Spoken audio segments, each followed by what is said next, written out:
UPSC notification 2026ని postpone చేస్తున్నట్టుగా announcement చేయడం జరిగింది. యూపీఎస్సీ అఫీషియల్ వెబ్సైట్లో ఈ విషయాన్ని చెప్పడం జరిగింది. సాధారణంగా యూపీఎస్సీ ఒక డేట్ చెప్తే ఆ డేట్కి నోటిఫికేషన్ రిలీజ్ చేస్తుంది. ఇవాళ జనవరి 14, 2026 ఇవాళ రిలీజ్ చేస్తామని ఎప్పుడో చెప్పారు.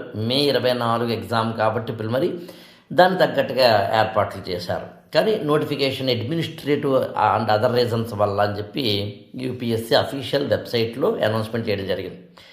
కానీ నాకు తెలిసి అనవసర ఊహాగానాలు అవసరం లేదు. అంటే నోటిఫికేషన్ పోస్ట్పోన్ అయింది, ఆప్షన్స్ లేకపోతే సిలబస్ లేకపోతే జిఎస్ కొత్త పేపర్లు పెడతారా, ప్యాటర్న్ మారుస్తారా, సీసాట్ తీసేస్తారా, మరొకట ఇలాంటివి ఏవి అక్కర్లేదు. యూపీఎస్సీ నోటిఫికేషన్ అనేది పోస్ట్పోన్మెంట్ అవ్వడం అనేది ఒక మామూలు సర్వసాధారణమైన విషయం. ఏదైనా ఎగ్జామ్ ఇంకోటి పోస్ట్పోన్ అయితే that could be very common. కానీ యూపీఎస్సీకి సంబంధించిన మన ప్రిపరేషన్ ఏమీ ఆగాల్సిన అవసరం లేదు. సాధారణంగా వేకెన్సీస్, వాటికి సంబంధించిన రోస్టర్ పాయింట్స్, ఇంకా ఇతరత్ర టెక్నికల్ అండ్ అడ్మినిస్ట్రేటివ్ రీజన్స్ వల్ల మాత్రమే పోస్ట్పోన్ అయిందని సుస్పష్టంగా చెప్పవచ్చు. అనవసరమైన ఊహాగానాలు, అనవసరమైన స్పెక్యులేషన్స్ తోటి మన మైండ్ని పాడు చేసుకోవాల్సిన అవసరం లేదు. అండ్ యూపీఎస్సీకి సంబంధించి మన ప్రిపరేషన్ అనేది లాంగ్ టర్మ్ విజనరీగా ఉండాలి, షార్ట్ టర్మ్గా ఉండకూడదు.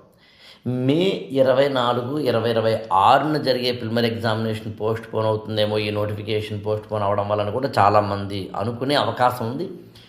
నాకు తెలిసి అది కూడా కాదు, జస్ట్ ఒక అడ్మినిస్ట్రేటివ్ అండ్ టెక్నికల్ రీజన్ అంతే.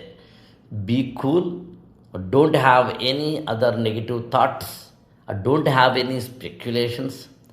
కూల్గా, కంపోజ్డ్గా, చక్కగా, హాయిగా ప్రిపేర్ అయితే చాలు. All the best. మళ్ళీ నోటిఫికేషన్ రిలీజ్ చేస్తున్నప్పుడు ఆ డీటెయిల్స్ తోటి ప్రత్యేకంగా ఈ ఛానల్ ద్వారా మీ ముందుకి ఈ డీటెయిల్స్ని ఇచ్చే ప్రయత్నం చేస్తాం.